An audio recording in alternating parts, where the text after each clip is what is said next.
رشتے پہ جب جاتے ہیں تو لڑکے کو اور پھر لڑکی کو دونوں کے حساب سے بتائیے گا کیسی ڈریسنگ کرنی چاہیے؟ اچھا، یہ ایکچولی میرے ساتھ اکثر ہوتا ہے کہ لوگ آتے ہیں میرے پاس تو وہ کہتے ہیں ہمارے ساتھ بڑی امپورٹنٹ میٹنگ ہے، لڑکوں کی بات کر رہا ہوں. تو میں کہتا کہاں کہ میں سوچتا ہوں کوئی انٹرویو کی بات کر رہا ہے تو کہتے نہیں سر بڑی important meeting, do and die کی سچویشن کہتے ہیں لڑکے. دے ویری سینسٹیو نو، اب فرسٹ ٹائم ملنا ہے، فیملی میں جانا ہے. تو میں ان سے اکثر یہ کہتا ہوں کہ ایک اسٹوری میرے ذہن میں آ جاتی ہے، kind of like I don't like it when it happen. میرے پاس ایک صاحب آئے تو میں نے کہا کہ بات ہو رہی تھی کہ رشتے میں جانا ہے، رشتہ دیکھنے جانا ہے. تو میں نے کہا آپ کیا پہنیں گے؟ تو وہ صاحب مجھے کہنے لگے کہ اٹ ڈزنٹ میٹر. میں کہا وائی ڈزنٹ میٹر؟ تو کہنے لگا I am in the driving seat, یعنی میں نہیں ہاں کرنی ہے، میں نہیں نہ کرنی ہے. تو I didn't like it, honestly I didn't like it. میں نے کہا یہ تو بڑی ایروگینس ہے نا.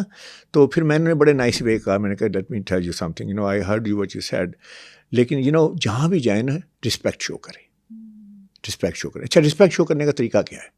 اب میں جیسے آپ کو ملنے آتا ہوں تو میں کیسے رسپیکٹ شو کر سکتا ہوں؟ میں جھک جھک کے ملوں، میں آپ کو میم کروں، میں کیسے کروں؟ یا کسی بندے کو ملنے جاتے سر کریں، جھکیں؟ نہیں. رسپیکٹ شو کرنے کا طریقہ ہے کہ آپ جو ہے نا وہ پراپر ڈریسنگ کر کے جائیں اس اوکیجن کے مطابق، واٹ ایور دیٹ اوکیجن از. تو اس میں آ جاتے ہیں رشتے میں واپس. تو میں نے انہیں کہتا ہوں، میں کہ دیکھیں اگر تو آپ دولہا بن کے جائیں گے تو I think that's a very bad move. کہ ابھی تو شادی تو ہوئی نہیں، ابھی انہوں نے ہاں بھی نہیں کی، تو آپ بڑا سوٹڈ بوٹڈ یہ وہ جیسے ولیمے والا سوٹ ہے وہ پہن کے جائیں تو obviously that option is out. دوسرا ہے کہ جی میں سادہ سا بندہ ہوں، میں ایسے ہی چلا جاؤں گا، میں ٹی شرٹ میں چلا جاؤں گا، میں پولو میں چلا جاؤں گا، میں جینس اپنا اس میں چلا جاؤں گا، چینوز وغیرہ میں. تو پھر آپ رسپیکٹ نہیں شو کر رہے. پھر آپ ایسے کیجول جا رہے ہیں کہ ایسے گھومتے گھامتے جیسے پارک میں گھوم رہے ہیں، تو آپ نے کہا چلو رشتہ بھی دیکھ لیتے ہیں. It's not gonna work. وہ فیملی کہے گی کہ you know I main obviously کہ یار اس نے اتنی بھی نہیں سوچا کہ یار تھوڑا سا ڈریس اپ ہو کے آ جاتا. تو اب یہ ہے کہ آپ نے مطلب بہت زیادہ ڈریسنگ بھی نہیں کرنی اور بہت آپ نے سمپل بھی نہیں جانا. تو درمیان ہی میں یہ کہوں گا کہ ایک بلیزر لیں، ٹھیک ہے. اگر آپ شلوار قمیض والے بندے ہیں ٹھیک ہے، شلوار قمیض پہنیں، بڑی اچھی. I would say white is the best. کوئی اور کلر ملر نہ پہنے. White means trust me, white means credibility, white means I am honest, white means I am pure. دیکھیں نا آپ ایک انٹرویو پہ جا رہے ہیں، آپ کا لائف سب سے بڑا انٹرویو ہے نا، تو آپ کو آنیسٹ لگنا چاہیے. آپ کو ہوپ آپ اندر سے بھی آنیسٹ ہیں، یہ نہیں کہ آپ صرف لگ ہی رہے ہیں. تو اس میں وائٹ جو ہے نا that will do that job for you, کہ آپ ڈیسنٹ لگ رہے ہیں، سوبر لگ رہے ہیں. تو وائٹ سے آپ نے وائٹ شلوار قمیض پہنے، آپ وائٹ شلوار قمیض کے بندے ہیں جیسے آپ نے جانا رشتے کے لیے، تو وائٹ شلوار قمیض پہن لیں. امی شلوار قمیض والا بندہ جو ہے وہ وائٹ شلوار قمیض پہن لے، ساتھ میں نیوی بلیزر پہن لیں. دیٹس این ایکسلنٹ لک ہے. اگر اس کو تھوڑا سا آپ نے ڈریس اپ کرنا ہے تو ساتھ میں وائٹ پاکٹ اسکوئر کر لیں کہ بھائی آپ نے رسپیکٹ دیا، آپ ایونٹ پہ جا رہے ہیں.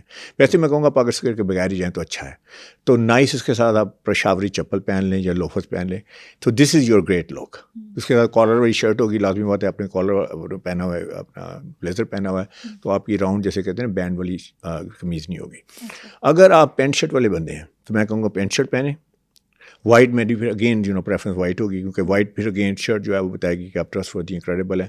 دیکھیں فیملی جو ہے صرف آپ کو دیکھ بھی رہی ہے، سن بھی رہی ہے، and they gonna make a decision کہ آپ بیٹی کا رشتہ انہوں نے دینا ہے کہ نہیں دینا. تو اس میں سب سے بڑی بات ہے کہ کوئی جھوٹا بندہ تو نہیں ہے، اس کو ٹرسٹ کر سکتے ہیں، فائنینشلی اسٹیبل ہے کہ نہیں ہے. یہ بڑی امپورٹنٹ ہے. آپ جتنا مرضی کہہ لیں، تو اگر لگتے ہی نہیں ہے فائنینشلی، آپ لگتے ہیں کہ آپ سکسیزفل نہیں لگتے، کامیاب نہیں لگتے، تو کون آپ کو رشتہ دے گا؟ میرا نہیں خیال کہ کوئی right mind they will do that. تو آپ نے لگنا ہے کہ آپ کامیاب ہیں. اس کا مطلب یہ نہیں کہ آپ ایک ٹائکون لگیں، لیکن آپ نے ریزنبلی اپنے آپ شو کرنا ہے کہ یو نو آپ اچھے اسٹیبلش بندے ہیں. تو میں نے کہا کہ اس میں آپ شرٹ پہن لیں، وائٹ شرٹ پہن لیں، اس کے ساتھ آپ گرے پینٹ پہن لیں، ساتھ میں navy blazer, again that's the best option. These are the two option for men. Women میں جو ہے جب اس آتا ہے تو وہ بھی ہوتے ہیں کہ جی بڑی ڈالڈ اپ ہو کے اگر آپ بنتے ہیں دلہن بن کے، I think it's not a great move for you. تو اس میں آپ سالڈ کلر میں آ جائیں، بہت زیادہ پرنٹی وومن نہ بنیں، بہت زیادہ میک اپ نہ کریں بہت زیادہ، لیکن اسٹل تیار ضرور ہو تاکہ آپ رسپیکٹ شو کریں. آئیڈیا ہے کہ آپ نے رسپیکٹ شو کرنی ہے جہاں بھی جا رہے ہیں. اچھا رشتے کے وقت آپ کو ڈیسنٹ لگنا چاہیے یا پھر ٹرینڈی لگنا چاہیے؟ ٹرینڈی بالکل نہیں لگنا چاہیے. ٹرینڈی بالکل نہیں لگنا چاہیے. کیوں؟ دیکھیں ٹرینڈی میں یہی ہے کہ جس کو ملنے جا رہے ہیں وہ ہو سکتا ہے ٹرینڈی ہوں یا نہ ہوں، تو آپ اپنے سے چانسز خراب کر رہے ہیں. تو ٹرینڈ تو ایک بہت انسیف چیز ہے نا. ہو سکتا ہے کسی بندے کو پسند آئے، کسی کو نہ آئے. تو آپ نے دوسری بات ہے کہ ٹرینڈی بندے کا یہ بھی ہوگا پتہ نہیں مزاج کا کیسا ہے. انہوں نے اپنی بیٹی کو آپ کے ساتھ شادی کے لیے پروپوزل ہے نا، تو کہیں گے یار مطلب انہیں اسٹیبل بندہ چاہیے جو مطلب سمجھتے ہیں کہ یار یہ you know he will be like solid ground پہ کھڑے ہونے والا بندہ ہے، اس کے اندر بیک بون ہے، یہ میری بیٹی کو سپورٹ کر سکتا ہے، اس کو کوئی مسئلہ ہو. آئی مین دیکھیں even women I would say دس، اگر اس ٹاپک پہ بات کریں، they like strong man. There are no women like weak men. Is it true or not? Yes, very true. کیونکہ اگر ویک بندہ ہے تو وہ کیسے مطلب how could he could lead that family. تو اسی طرح آپ جائیں اور آپ you should look strong, you should look successful. وہ کہتے ہیں نا فائنینشلی ہمیشہ آپ لگیں, ایسے نہیں لگیں کہ غریب مت لگیں. سادگی میں کئی لوگ کہتے ہیں جی میں ایسے ہی چلا جاؤں گا, یہ I think it's not a good move. Respect show کریں, پراپر کپڑے پہن کے جائیں. بالکل زبردست.